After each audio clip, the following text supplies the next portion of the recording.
नमस्कार सत श्रीकाल आदाब। मेरा नाम मनदीप पूनिया है तो असी शंभू बार्डर पर खड़े हाँ। शंभू बार्डर पर लगातार जो क्रैकडाउन है पंजाब पुलिस वालों वो किया जा रहा गा। स्टेज तोड़ दिता गया है। असी विजुअल रिकॉर्ड किए है तो वो थोड़े तक पहुँचावे जरूर। ये तुसी देखो किसानों के टेंटा भी तोड़िया गया है। कुर्सियाँ तो इत्थे जोड़े टेंट है पखे देखो किमें तोड़े गए है तो तोड़पन पंजाब पुलिस वालों टेंटा किसानों के टेंटा च भी की गई है। सारा समान जोड़ा है वो तोड़िया गया है तो विजुअल थोड़े तक लगातार पहुँच ही रहे होंगे। सवाल ये है कि जोड़ा ये अंदोलन है ये केंद्र सरकार के उल्ट चल रहा सीगा किसानों का तो ये पंजाब पुलिस ने क्यों कार्रवाई की है। दूजा सवाल ये कि भगवंत मान के उल्ट तो लड़ाई भी नहीं सी। केंद्र सरकार नरेंद्र मोदी के उल्टे लड़ाई सीगी।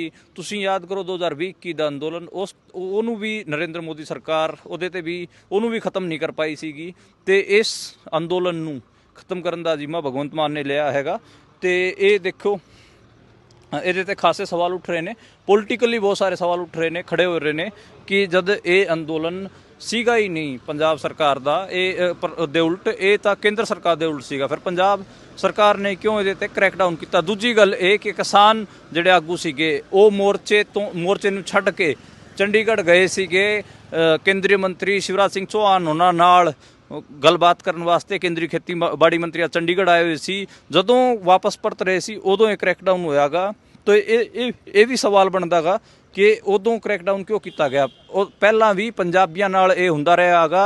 पंजाबियों नूं टेबल टॉक वास्ते या गलबात करने वास्ते सद्दिया जांदा हुंदा सीगा ते उन्हां ते क्रैकडाउन कर दिता जांदा सी, उन्हां दी गिरफ्तारी कर दित्ती जांदी सीगी। यही हुण दुबारा आपां नूं देखण नूं मिल रहा गा। ते हिस्टरी रिपीट कर रही है। जिहड़े जालम शासक रहे है, जिहड़े हुक्मरान जालम रहे है जिन्होंने जबर किया पंजाब ते, उस किस्म का नज़ारा आप कह सकते हैं कि हुण हैगा। जबकि जिहड़ा अंदोलन हैगा वो केंद्र सरकार दे उल्ट सीगा। लेकिन पंजाब सरकार जिहड़ा काम नरेंद्र मोदी भी नहीं कर सकिया, किसानों के अंदोलन नहीं खत्म कर सकिया, वो काम भगवंत मान ने किया। भगवंत मान आप दिल्ली बैठा होया है तो दिल्ली के इशारे ते सारा कुछ हो रहा है। तुसीं बीजेपी प्लस आम आदमी पार्टी दोवां च मैं अज कह सकदा कि कोई फर्क नहीं मैनूं नज़र आ रहा, क्योंकि बड़े लैवल ते किसानों के जिहड़े ट्रैक्टर है मैं कहांगा कि जिहड़े इस किस्म दी प्राइवेट बसां सीगियां जिन्हां च किसानां नूं लेके जाया गया है। बहादरगढ़ फोर्ट जिहड़ा आपां कहीए कि थां हैगी आ पटियाले दे विच पुलिस कमांडो ट्रेनिंग सेंटर, उत्थे किसान आगूआं नूं ते किसानां नूं इत्थों गिरफ्तार करके लेके जाया गया है। हुण प्राइवेट जिहड़े ट्रैक्टर राहीं इन्हां ट्रालियां नूं इत्थों खिच्चिया जा रहा है। और तुसीं वो विजुअल देख सकते हो किवें जिहड़े किसानां दे ट्रैक्टरां नूं किसानां दी ट्रालियां नूं दूजी चाबियां नाल स्टार्ट करके पुलिस अपने हिरासत च ले रही है तो उन्होंने थाने लैके जाया जा रहा है।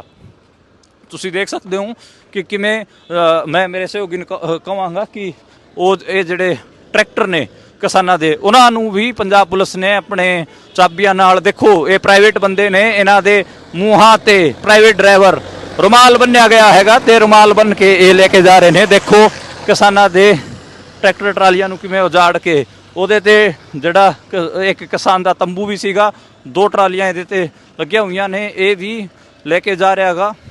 ਤੇ ਜਿਹੜੇ ਕਿਸਾਨਾਂ ਦੇ ਟਰੈਕਟਰ ਨੂੰ ਅਤੇ ਕਿਸਾਨਾਂ ਦੀ ਟਰਾਲੀਆਂ ਨੂੰ ਇੱਥੇ ਜੋੜ ਕੇ ਥਾਣੇ 'ਚ ਲੈ ਕੇ ਜਾਇਆ ਜਾ ਰਿਹਾ। ਤੁਸੀਂ ਉਹ ਸਾਹਮਣੇ ਦੇਖੋਗੇ ਜਿਹੜੇ पंजाब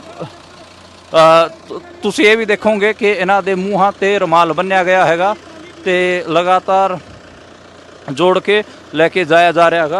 ट्रैक्टरां नूं पिछे तुसीं देख सकते हो कि जिहड़ी पंजाब पुलिस है वो हैगी आ ये किसान दे जिहड़े ट्रैक्टर ट्रालियां ने उन्हां नूं किवें तोड़िया जा रहा है। ਉਹਨੂੰ ਦੋਵੇਂ ट्रालियां इकट्ठियां खड़ियां सी ते ਉਹਨੂੰ तोड़ के अगे लैके जाया गया है। तो उधर तुसीं देख सकते हो जिहड़े पंजाब पुलिस के अधिकारी ने, पंजाब पुलिस हैगी आ ਉਹ ਤੁਹਾਨੂੰ ਦਿਖਾਈ ਦੇ ਰਹੀ ਹੋਊਗੀ ਤੇ ਉਹ ਵੀ ਵੱਡੇ ਗਿਣਤੀ ਦੇ ਵਿੱਚ ਇੱਥੇ ਮੌਜੂਦ ਹੈਗੀ ਆ। ਸਟੇਜ ਤੋੜ ਦਿੱਤਾ ਗਿਆ ਹੈਗਾ, ਉਹ ਵੀ ਵਿਜ਼ੂਅਲ ਤੁਸੀਂ ਦੇਖ ਚੁੱਕੇ ਹੋ। ਤੇ ਹੁਣ ਤੁਸੀਂ ਜਿਹੜੀ ਪੰਜਾਬ ਪੁਲਿਸ ਹੈ ਉਹ ਤੁਸੀਂ ਦੇਖ ਸਕਦੇ ਹੋ ਕਿੱਡੇ ਵੱਡੇ ਲੈਵਲ ਤੇ ਇੱਥੇ ਮੌਜੂਦ ਹੈ। ਤੇ ਲਗਾਤਾਰ ਇਹ ਕਿਹਾ ਜਾ ਰਿਹਾ ਹੈਗਾ ਕਿ ਹੁਣ ਜੋ ਜਿਹੜੀ ਪੰਜਾਬ ਪੁਲਿਸ ਹੈ ਉਹ ਸਾਰੇ ਮੋਰਚੇ ਨੂੰ ਖਾਲੀ ਕਰਾਊਗੀ, ਸਾਰੇ ਟਰੈਕਟਰਾਂ ਨੂੰ, ਸਾਰੇ ਟਰਾਲੀਆਂ ਨੂੰ ਇੱਥੋਂ ਲੈ ਕੇ ਜਾਊਗੀ। ਤੇ ਲਗਾਤਾਰ ਜਿਹੜਾ ਇਹ क्रैकडाउन है ये किसानों ते चल रहा गा। ਨਮਸਕਾਰ, ਸਤਿ ਸ਼੍ਰੀ ਅਕਾਲ, ਆਦਾਬ। ਮੇਰਾ ਨਾਮ ਮਨਦੀਪ ਪੁਨੀਆ ਹੈ ਤੇ ਅਸੀਂ ਸ਼ੰਭੂ ਬਾਰਡਰ ਤੇ ਖੜੇ ਹਾਂ। ਸ਼ੰਭੂ ਬਾਰਡਰ ਤੇ ਲਗਾਤਾਰ ਜਿਹੜਾ ਕ੍ਰੈਕਡਾਊਨ ਹੈ ਪੰਜਾਬ ਪੁਲਿਸ ਵੱਲੋਂ ਉਹ ਕੀਤਾ ਜਾ ਰਿਹਾ ਹੈਗਾ। ਸਟੇਜ ਤੋੜ ਦਿੱਤਾ ਗਿਆ ਹੈਗਾ। ਅਸੀਂ ਵਿਜ਼ੂਅਲ ਰਿਕਾਰਡ ਕੀਤੇ ਹੈਗੇ ਆ ਤੇ ਉਹ ਤੁਹਾਡੇ ਤੱਕ ਪਹੁੰਚਾਵਾਂਗੇ ਜ਼ਰੂਰ। ਇਹ ਤੁਸੀਂ ਦੇਖੋ, ਕਿਸਾਨਾਂ ਦੇ ਟੈਂਟਾਂ ਨੂੰ ਵੀ ਤੋੜਿਆ ਗਿਆ ਹੈਗਾ। ਕੁਰਸੀਆਂ ਤੇ ਇੱਥੇ ਜਿਹੜੇ ਟੈਂਟ ਹੈਗੇ, ਪੱਖੇ ਦੇਖੋ ਕਿਵੇਂ ਤੋੜੇ ਗਏ ਹੈਗੇ ਤੇ ਤੋੜਪਨ ਪੰਜਾਬ ਪੁਲਿਸ ਵੱਲੋਂ ਟੈਂਟਾਂ ਕਿਸਾਨਾਂ ਦੇ ਟੈਂਟਾਂ 'ਚ ਵੀ ਕੀਤੀ ਗਈ ਹੈਗੀ। ਸਾਰਾ ਸਮਾਨ ਜਿਹੜਾ ਹੈਗਾ ਉਹ ਤੋੜਿਆ ਗਿਆ ਹੈਗਾ ਤੇ ਵਿਜ਼ੂਅਲ ਤੁਹਾਡੇ ਤੱਕ ਲਗਾਤਾਰ ਪਹੁੰਚ ਹੀ ਰਹੇ ਹੋਣਗੇ। ਸਵਾਲ ਇਹ ਹੈ ਕਿ ਜਿਹੜਾ ਇਹ ਅੰਦੋਲਨ ਹੈਗਾ ਇਹ ਕੇਂਦਰ ਸਰਕਾਰ ਦੇ ਉਲਟ ਚੱਲ ਰਿਹਾ ਸੀਗਾ ਕਿਸਾਨਾਂ ਦਾ, ਤੇ ਇਹਦੇ ਤੇ ਪੰਜਾਬ ਪੁਲਿਸ ਨੇ ਕਿਉਂ ਕਾਰਵਾਈ ਕੀਤੀ ਹੈ। ਦੂਜਾ ਸਵਾਲ ਇਹ ਕਿ ਭਗਵੰਤ ਮਾਨ ਦੇ ਉਲਟ ਤਾਂ ਇਹ ਲੜਾਈ ਵੀ ਨਹੀਂ ਸੀ, ਕੇਂਦਰ ਸਰਕਾਰ ਨਰਿੰਦਰ ਮੋਦੀ ਦੇ ਉਲਟੇ ਲੜਾਈ ਸੀਗੀ। ਤੁਸੀਂ ਯਾਦ ਕਰੋ 2020 ਦਾ ਅੰਦੋਲਨ, ਉਹਨੂੰ ਵੀ ਨਰਿੰਦਰ ਮੋਦੀ ਸਰਕਾਰ ਉਹਦੇ ਤੇ ਵੀ ਉਹਨੂੰ ਵੀ ਖਤਮ ਨਹੀਂ ਕਰ ਪਾਈ ਸੀਗੀ। ਤੇ ਇਸ ਅੰਦੋਲਨ ਨੂੰ ਖਤਮ ਕਰਨ ਦਾ ਜ਼ਿੰਮਾ ਭਗਵੰਤ ਮਾਨ ਨੇ ਲਿਆ ਹੈਗਾ। ਤੇ ਇਹ ਦੇਖੋ, ਇਹਦੇ ਤੇ ਖਾਸੇ ਸਵਾਲ ਉੱਠ ਰਹੇ ਨੇ, ਪੋਲੀਟੀਕਲੀ ਬਹੁਤ ਸਾਰੇ ਸਵਾਲ ਉੱਠ ਰਹੇ ਨੇ, ਖੜੇ ਹੋ ਰਹੇ ਨੇ ਕਿ ਜਦ ਇਹ ਅੰਦੋਲਨ ਸੀਗਾ ਹੀ ਨਹੀਂ ਪੰਜਾਬ ਸਰਕਾਰ ਦਾ ਦੇ ਉਲਟ, ਇਹ ਤਾਂ ਕੇਂਦਰ ਸਰਕਾਰ ਦੇ ਉਲਟ ਸੀਗਾ, ਫਿਰ ਪੰਜਾਬ ਸਰਕਾਰ ਨੇ ਕਿਉਂ ਇਹਦੇ ਤੇ ਕ੍ਰੈਕਡਾਊਨ ਕੀਤਾ। ਦੂਜੀ ਗੱਲ ਇਹ ਕਿ ਕਿਸਾਨ ਜਿਹੜੇ ਆਗੂ ਸੀਗੇ ਉਹ ਮੋਰਚੇ ਨੂੰ ਛੱਡ ਕੇ ਚੰਡੀਗੜ੍ਹ ਗਏ ਸੀਗੇ। ਕੇਂਦਰੀ ਮੰਤਰੀ ਸ਼ਿਵਰਾਜ ਸਿੰਘ ਚੌਹਾਨ ਉਹਨਾਂ ਨਾਲ ਗੱਲਬਾਤ ਕਰਨ ਵਾਸਤੇ ਕੇਂਦਰੀ ਖੇਤੀਬਾੜੀ ਮੰਤਰੀ ਚੰਡੀਗੜ੍ਹ ਆਏ ਹੋਏ ਸੀ। ਜਦੋਂ ਵਾਪਸ ਪਰਤ ਰਹੇ ਸੀ ਉਦੋਂ ਇਹ ਕ੍ਰੈਕਡਾਊਨ ਹੋਇਆਗਾ। ਤਾਂ ਇਹ ਵੀ ਸਵਾਲ ਬਣਦਾ ਗਾ ਕਿ ਉਦੋਂ ਕ੍ਰੈਕਡਾਊਨ ਕਿਉਂ ਕੀਤਾ ਗਿਆ। ਉਹ ਪਹਿਲਾਂ ਵੀ ਪੰਜਾਬੀਆਂ ਨਾਲ ਇਹ ਹੁੰਦਾ ਰਿਹਾ ਹੈਗਾ, ਪੰਜਾਬੀਆਂ ਨੂੰ ਟੇਬਲ ਟੋਕ ਵਾਸਤੇ ਜਾਂ ਗੱਲਬਾਤ ਕਰਨ ਵਾਸਤੇ ਸੱਦਿਆ ਜਾਂਦਾ ਹੁੰਦਾ ਸੀਗਾ ਤੇ ਉਹਨਾਂ ਤੇ ਕ੍ਰੈਕਡਾਊਨ ਕਰ ਦਿੱਤਾ ਜਾਂਦਾ ਸੀ, ਉਹਨਾਂ ਦੀ ਗ੍ਰਿਫਤਾਰੀ ਕਰ ਦਿੱਤੀ ਜਾਂਦੀ ਸੀਗੀ। ਇਹੀ ਹੁਣ ਦੁਬਾਰਾ ਆਪਾਂ ਨੂੰ ਦੇਖਣ ਨੂੰ ਮਿਲ ਰਿਹਾ ਹੈਗਾ ਤੇ ਹਿਸਟਰੀ ਰਿਪੀਟ ਕਰ ਰਹੀ ਹੈ। ਜਿਹੜੇ ਜ਼ਾਲਮ ਸ਼ਾਸਕ ਰਹੇ ਹੈਗੇ ਆ, ਜਿਹੜੇ ਹੁਕਮਰਾਨ ਜ਼ਾਲਮ ਰਹੇ ਹੈਗੇ ਜਿਨ੍ਹਾਂ ਨੇ ਜ਼ਬਰ ਕੀਤਾ ਪੰਜਾਬ ਤੇ, ਉਸੇ ਕਿਸਮ ਦਾ ਨਜ਼ਾਰਾ ਆਪਾਂ ਕਹਿ ਸਕਦੇ ਹਾਂ ਕਿ ਹੁਣ ਹੈਗਾ। ਜਦ ਕਿ ਜਿਹੜਾ ਅੰਦੋਲਨ ਹੈਗਾ ਉਹ ਕੇਂਦਰ ਸਰਕਾਰ ਦੇ ਉਲਟ ਸੀਗਾ, ਲੇਕਿਨ ਪੰਜਾਬ ਸਰਕਾਰ ਜਿਹੜਾ ਕੰਮ ਨਰਿੰਦਰ ਮੋਦੀ ਵੀ ਨਹੀਂ ਕਰ ਸਕਿਆ, ਕਿਸਾਨਾਂ ਦੇ ਅੰਦੋਲਨ ਨੂੰ ਨਹੀਂ ਖਤਮ ਕਰ ਸਕਿਆ, ਉਹ ਕੰਮ ਭਗਵੰਤ ਮਾਨ ਨੇ ਕੀਤਾ। ਭਗਵੰਤ ਮਾਨ ਆਪ ਦਿੱਲੀ ਬੈਠਾ ਹੋਇਆ ਹੈ ਤੇ ਦਿੱਲੀ ਦੇ ਇਸ਼ਾਰੇ ਤੇ ਸਾਰਾ ਕੁਝ ਹੋ ਰਿਹਾ ਹੈ। ਤੁਸੀਂ BJP plus Aam Aadmi party ਦੋਵਾਂ 'ਚ ਮੈਂ ਅੱਜ ਕਹਿ ਸਕਦਾ ਕਿ ਕੋਈ ਫਰਕ ਨਹੀਂ ਮੈਨੂੰ ਨਜ਼ਰ ਆ ਰਿਹਾ, ਕਿਉਂਕਿ ਵੱਡੇ ਲੈਵਲ ਤੇ ਕਿਸਾਨਾਂ ਦੇ ਜਿਹੜੇ ਟਰੈਕਟਰ ਹੈਗਾ, ਮੈਂ ਕਹਾਂਗਾ ਕਿ ਜਿਹੜੇ ਇਸ ਕਿਸਮ ਦੀਆਂ ਪ੍ਰਾਈਵੇਟ ਬੱਸਾਂ ਸੀਗੀਆਂ ਜਿਨ੍ਹਾਂ 'ਚ ਕਿਸਾਨਾਂ ਨੂੰ ਲੈ ਕੇ ਜਾਇਆ ਗਿਆ ਹੈਗਾ। ਬਹਾਦਰਗੜ੍ਹ ਫੋਰਟ ਜਿਹੜਾ ਆਪਾਂ ਕਹੀਏ ਕਿ ਥਾਂ ਹੈਗੀ ਆ ਪਟਿਆਲੇ ਦੇ ਵਿੱਚ, ਪੁਲਿਸ ਕਮਾਂਡੋ ਟ੍ਰੇਨਿੰਗ ਸੈਂਟਰ, ਉੱਥੇ ਕਿਸਾਨ ਆਗੂਆਂ ਨੂੰ ਤੇ ਕਿਸਾਨਾਂ ਨੂੰ ਇੱਥੋਂ ਗ੍ਰਿਫਤਾਰ ਕਰਕੇ ਲੈ ਕੇ ਜਾਇਆ ਗਿਆ ਹੈਗਾ।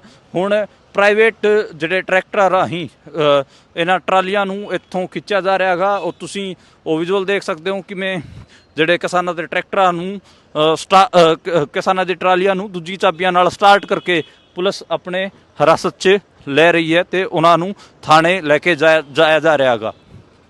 ਤੁਸੀਂ ਦੇਖ ਸਕਦੇ ਹੋ ਕਿ ਕਿਵੇਂ ਮੈਂ ਮੇਰੇ ਸਹਿਯੋਗੀ ਨੂੰ ਕਹਾਂਗਾ ਕਿ ਇਹ ਜਿਹੜੇ ਟਰੈਕਟਰ ਨੇ ਕਿਸਾਨਾਂ ਦੇ, ਉਹਨਾਂ ਨੂੰ ਵੀ ਪੰਜਾਬ ਪੁਲਿਸ ਨੇ ਆਪਣੇ ਚਾਬੀਆਂ ਨਾਲ, ਦੇਖੋ ਇਹ ਪ੍ਰਾਈਵੇਟ ਬੰਦੇ ਨੇ, ਇਹਨਾਂ ਦੇ ਮੂੰਹਾਂ ਤੇ ਪ੍ਰਾਈਵੇਟ ਡਰਾਈਵਰ ਰੁਮਾਲ ਬੰਨਿਆ ਗਿਆ ਹੈਗਾ ਤੇ ਰੁਮਾਲ ਬੰਨ ਕੇ ਇਹ ਲੈ ਕੇ ਜਾ ਰਹੇ ਨੇ। ਦੇਖੋ ਕਿਸਾਨਾਂ ਦੇ ਟਰੈਕਟਰ ਟਰਾਲੀਆਂ ਨੂੰ ਕਿਵੇਂ ਉਜਾੜ ਕੇ, ਉਹਦੇ ਤੇ ਜਿਹੜਾ ਇੱਕ ਕਿਸਾਨ ਦਾ ਤੰਬੂ ਵੀ ਸੀਗਾ, 2 ਟਰਾਲੀਆਂ ਇਹਦੇ ਤੇ ਲੱਗੀਆਂ ਹੋਈਆਂ ਨੇ, ਇਹ ਵੀ ਲੈ ਕੇ ਜਾ ਰਿਹਾ ਹੈਗਾ। ਤੇ ਜਿਹੜੇ ਕਿਸਾਨਾਂ ਦੇ ਟਰੈਕਟਰ ਨੂੰ ਅਤੇ ਕਿਸਾਨਾਂ ਦੀ ਟਰਾਲੀਆਂ ਨੂੰ ਇੱਥੇ ਜੋੜ ਕੇ ਥਾਣੇ 'ਚ ਲੈ ਕੇ ਜਾਇਆ ਜਾ ਰਿਹਾ ਹੈਗਾ। ਤੁਸੀਂ ਉਹ ਸਾਹਮਣੇ ਦੇਖੋਗੇ ਜਿਹੜੇ ਪੰਜਾਬ, ਤੁਸੀਂ ਇਹ ਵੀ ਦੇਖੋਗੇ ਕਿ ਇਹਨਾਂ ਦੇ ਮੂੰਹਾਂ ਤੇ ਰੁਮਾਲ ਬੰਨਿਆ ਗਿਆ ਹੈਗਾ ਤੇ ਲਗਾਤਾਰ ਜੋੜ ਕੇ ਲੈ ਕੇ ਜਾਇਆ ਜਾ ਰਿਹਾ ਹੈਗਾ ਟਰੈਕਟਰਾਂ ਨੂੰ। ਪਿੱਛੇ ਤੁਸੀਂ ਦੇਖ ਸਕਦੇ ਹੋ ਕਿ ਜਿਹੜੀ ਪੰਜਾਬ ਪੁਲਿਸ ਹੈ ਉਹ ਹੈਗੀ ਆ, ਇਹ ਕਿਸਾਨ ਦੇ ਜਿਹੜੇ ਟਰੈਕਟਰ ਟਰਾਲੀਆਂ ਨੇ ਉਹਨਾਂ ਨੂੰ ਕਿਵੇਂ ਤੋੜਿਆ ਜਾ ਰਿਹਾ ਹੈਗਾ। ਇਹ ਉਹਨੂੰ ਦੋਵੇਂ ਟਰਾਲੀਆਂ ਇਕੱਠੀਆਂ ਖੜੀਆਂ ਸੀ ਤੇ ਉਹਨੂੰ ਤੋੜ ਕੇ ਅੱਗੇ ਲੈ ਕੇ ਜਾਇਆ ਗਿਆ ਹੈਗਾ। ਤੇ ਉਧਰ ਤੁਸੀਂ ਦੇਖ ਸਕਦੇ ਹੋ ਜਿਹੜੇ ਪੰਜਾਬ ਪੁਲਿਸ ਦੇ ਅਧਿਕਾਰੀ ਨੇ, ਪੰਜਾਬ ਪੁਲਿਸ ਹੈਗੀ ਆ, ਉਹ ਤੁਹਾਨੂੰ ਦਿਖਾਈ ਦੇ ਰਹੀ ਹੋਊਗੀ ਤੇ ਉਹ ਵੀ ਵੱਡੇ ਗਿਣਤੀ ਦੇ ਵਿੱਚ ਇੱਥੇ ਮੌਜੂਦ ਹੈਗੀ ਆ। ਸਟੇਜ ਤੋੜ ਦਿੱਤਾ ਗਿਆ ਹੈਗਾ, ਉਹ ਵੀ ਵਿਜ਼ੂਅਲ ਤੁਸੀਂ ਦੇਖ ਚੁੱਕੇ ਹੋ। ਤੇ ਹੁਣ ਤੁਸੀਂ ਜਿਹੜੀ ਪੰਜਾਬ ਪੁਲਿਸ ਹੈ ਉਹ ਤੁਸੀਂ ਦੇਖ ਸਕਦੇ ਹੋ ਕਿੱਡੇ ਵੱਡੇ ਲੈਵਲ ਤੇ ਇੱਥੇ ਮੌਜੂਦ ਹੈ ਤੇ ਲਗਾਤਾਰ ਇਹ ਕਿਹਾ ਜਾ ਰਿਹਾ ਹੈਗਾ ਕਿ ਹੁਣ ਜਿਹੜੀ ਪੰਜਾਬ ਪੁਲਿਸ ਹੈ ਉਹ ਸਾਰੇ ਮੋਰਚੇ ਨੂੰ ਖਾਲੀ ਕਰਾਊਗੀ, ਸਾਰੇ ਟਰੈਕਟਰਾਂ ਨੂੰ, ਸਾਰੀ ਟਰਾਲੀਆਂ ਨੂੰ ਇੱਥੋਂ ਲੈ ਕੇ ਜਾਊਗੀ ਤੇ ਲਗਾਤਾਰ ਜਿਹੜਾ ਇਹ ਕ੍ਰੈਕਡਾਊਨ ਹੈ ਇਹ